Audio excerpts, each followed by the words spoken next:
All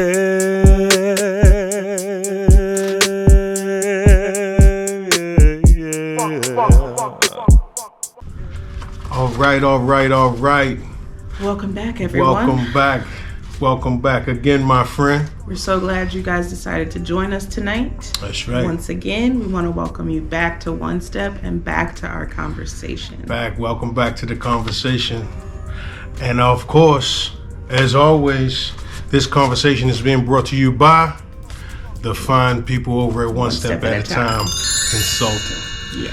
And today, we're going to conclude our conversation on belongingness, yes, otherness. We hope you guys have checked out those videos. If not, go back and check those out. Go dig through the crates and get back with us. Yes. But as we conclude these topics, we're going to bring some facts and some real life tips and tricks on how you can avoid otherness and increase belonging. Absolutely. But first, we're going to bring ourselves a nice meditation, yes, right? To bring us into a nice, relaxed, and equilibrium state. We're going to have a nice, mindful meditation. You leading us in one, boo-boo? Let's do it. All right. And of course, my name is Celine Burgess, and this is Abigail Burgess, and we're going to be having this conversation with you tonight. Yes. But before we start a conversation, let's have a nice mindful meditation ourselves, just to be grounded in the moment. And bring our minds to this space. So everybody just close your eyes. Put your feet flat on the floor. Make sure that your arms aren't crossed and your hands aren't crossed. Take a deep breath in and breathe it out. Make sure that you relax the muscles in your body. Calm yourself. Take in a deep cleansing breath. And exhale all negativity. We want to inhale the sense of belonging. We want to exhale all the feelings of otherness. We want to feel our heart rate slowing down. Feeling our bodies come to a state of relaxation. We're going to take another deep breath in and breathe out all the negativity, things that make you feel bad. And you're going to breathe in all the good things, all the love, all the caring. And we're going to exhale one final time. We're going to ask you when you're ready to open your eyes and come back to us. Woo! Hope we didn't put anybody to sleep. That's right. Stay up. Stay up. Stay awake, folks. But that was really good. Yeah. That was really good, Avi. Oftentimes we get in a sense of getting busy and moving and doing all these things and taking care of everybody, and the kids have to do this and all of these things, but we seldom think about how these things are taking a toll on us, and better than that, how we can take some time at any moment to reset, to regain, and to recoup our sanity. Mom always talks about, if you think about how many times a day you're holding your breath. That's right. You may not be doing it on purpose, but you're at such, and we're going to get into this, but you're at such a heightened sense of awareness that you're physically holding your breath. And the longer you forget how to breathe, your brain function decreases. That's when your head starts hurting and your eyes get fuzzy. It's all because of a lack of oxygen. So if you just take 2 or 3 minutes a day and just breathe.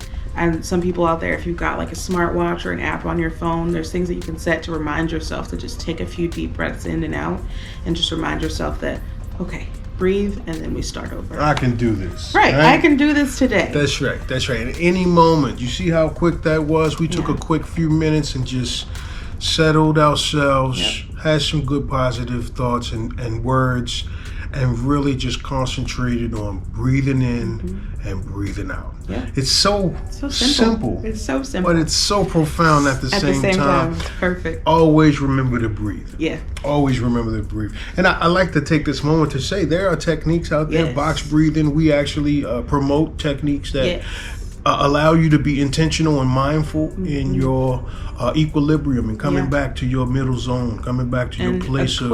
Google search on your phone or your iPad or your computer, we'll give you tons of resources on just like less than 60-second mindful moments that you can do for yourself throughout the day, and don't go reminders. There. Come to us. Yeah, we got something. Obviously, we've got tips and techniques. One step at a time. And honestly, if you search it, you probably will find our tips and techniques out there. That's right. So we want to continue to give you guys these opportunities to take a deep breath, exhale any frustration and anything that may be worrying you, and kind of bring yourself back to a state of equilibrium, so that you can best engage in our conversations, because we love having you here with us twice a week, and we want you guys to keep coming back. So that's right. And to get those tips, to get those tricks, to get our box breathing post, you gotta subscribe. You have to like, come with us, comment, subscribe, be with us. Go follow us on our other platforms. Make sure that you're aware whenever we go live, whenever we post anything, make sure you know.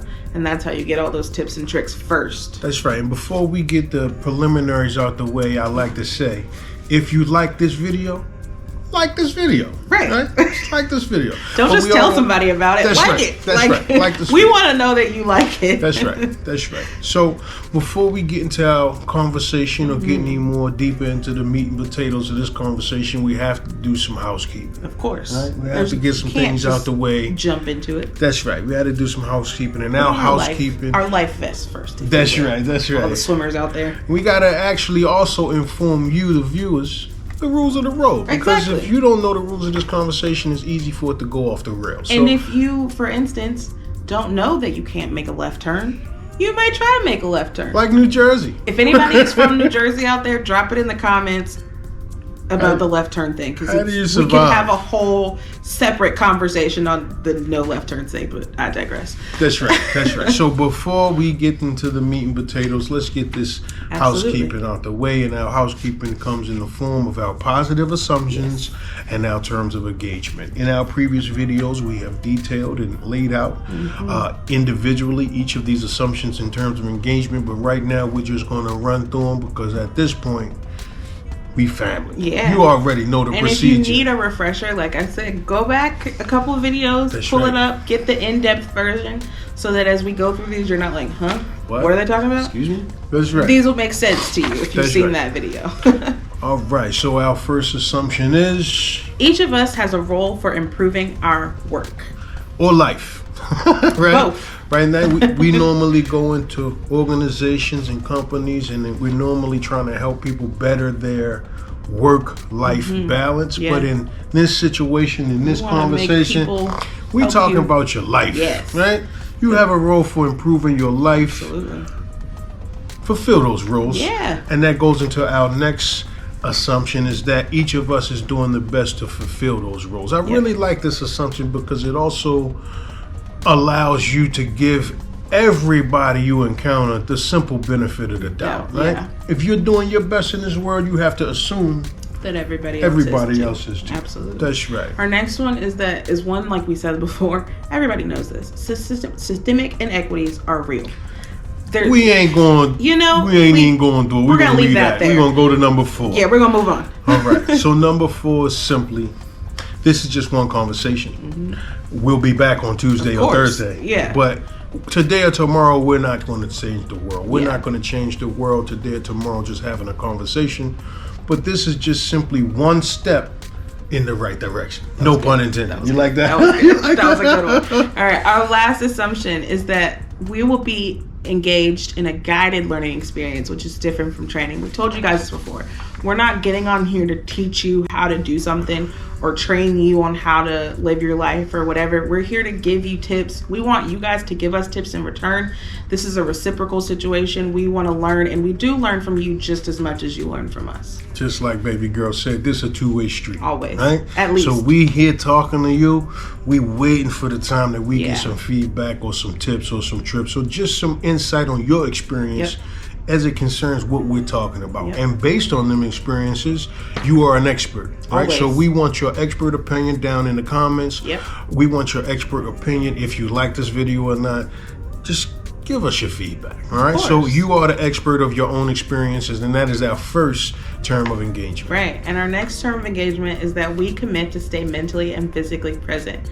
That just means that while we're here, we commit to be mentally and physically present with you all, just like we would hope that you would stay mentally and physically present with us. And because you're back, it means that you agree to that term. That's right. So we appreciate you being here. Mentally and physically, even in the virtual space. Exactly. You're here with us, right? Just like you right here in the room with us, yeah. right? Welcome back. All right. Our third term of engagement is that we're going to follow good faith confidentiality. Yes. And in a world in which you can go and find anything, anywhere about anybody, it is required to feel like you have a safe place and a safe space to be able to share your experiences and your situations with us. Yeah. And it's just saying that we ain't going behind your back and saying, hey, look, I read this about so-and-so. Yeah, no. This is a safe place. This is a container that we're trying to build, and we're here for you, right? And which also means that we have to listen with open minds. It means that you may not agree with everybody that's in this live tonight, and you may not even agree with us, but that's okay. That's right. But being willing to listen and just to hear the other person's perspective is amazing growth, and it keeps this being a safe space. When we all listen with open minds, who knows, you might learn something, you might not, but as long as everybody's safe, that's what we care about the most. That's right. It's all about listening with your mind open, listening with your ears, not listening to hear. Yeah. Right? And last but not least, our last one is that we will respect others' opinions, especially when they disagree with ours. Yes. Here we ain't preaching to the choir. No. We are having this conversation to hear a dissenting opinion from you or another opinion, just so we can have an additional perspective. Yeah, it's learning. That's right. That's what learning is about. So now that the housekeeping is out the way, we can get down to the meat and potatoes. I think sooner or later they're going to be able to tell us the assumptions in terms of engagement. Oh, I would love that. That'll be so much fun. I would love that. I think they're going to have us here soon. That's right. I think they'll be ready to take on that responsibility soon. I think. Well, before we get into the conversation, I'd like to ask, because it's such an important thing to ask. How you doing? Yeah. How you feeling? How was your day? If did somebody tell you or show you that they love you today? Yeah. Right? Did they give you some type of act right today? If they did, congratulations. If they didn't, we're so glad you're here. We love you. We appreciate you. you. Thank you for coming back, family. Spending this time with us. Thank you, my friend, for coming back and seeing us. Yeah. And we here for you. You know what I mean? So we understand how tough it is sometimes when you don't have anybody, or when you're looking or need somebody. But I want you guys to come and tap in. We're here for you. Come and tap in with us. That was a perfect segue as we close this chapter on otherness and belonging. That's and right. like we talked about before, we want you all to belong here. We care about you all, and we want this to be a family and a safe space, so we want you to belong. We don't want to other anybody. And like we talked about in the previous videos, those are two sides of the coin. Belongingness makes you feel warm and fuzzy and happy and joyful and grateful, but otherness can make you feel pretty bad. And if you have any power and control over it, you never want to be othered, and you don't want to other anybody else. So again, if you haven't and you have no idea what I'm talking about and you're like, what? Go back a few videos, check out Belonging and Otherness, and get an understanding of what we're talking about. That's right. And then if you have seen those videos, drop us a comment down below and tell us that you watched those videos, and tell us what your favorite part was. We'd love to hear that feedback from y'all. Absolutely. Yeah.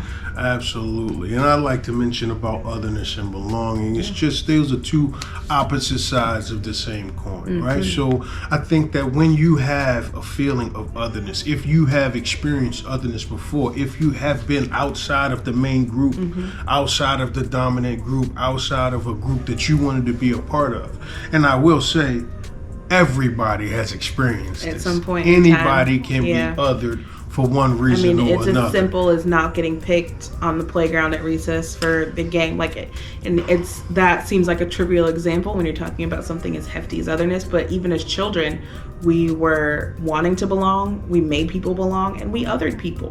When we had those situations, it's the cliques, it's the groups, it's whenever you say that you're not allowed or you can't participate, that's a form of othering.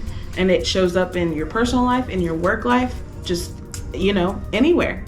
And that's what we want to make sure that, we want to help you guys understand that that's not the way to live life.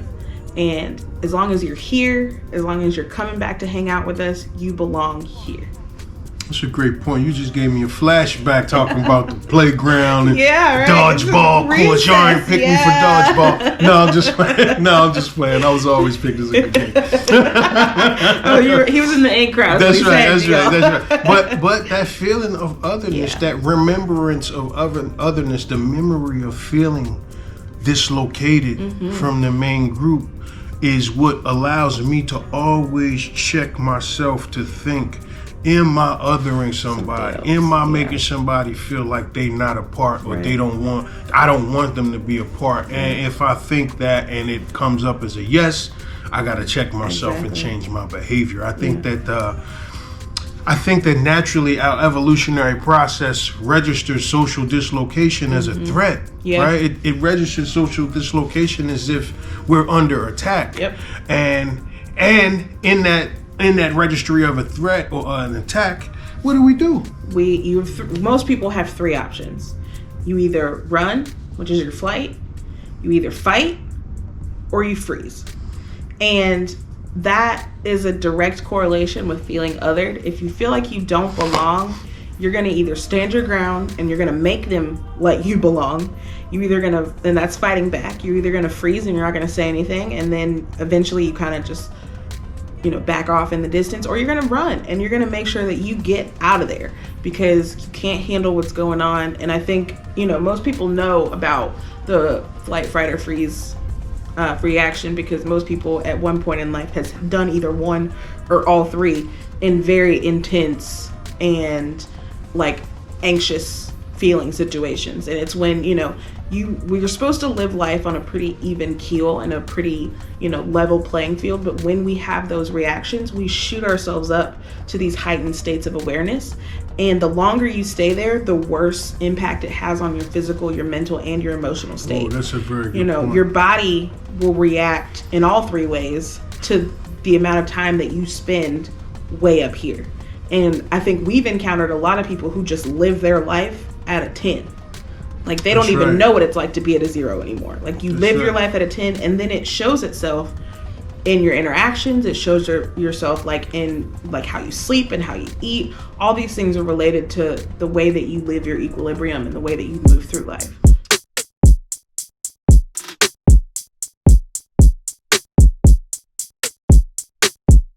Yeah.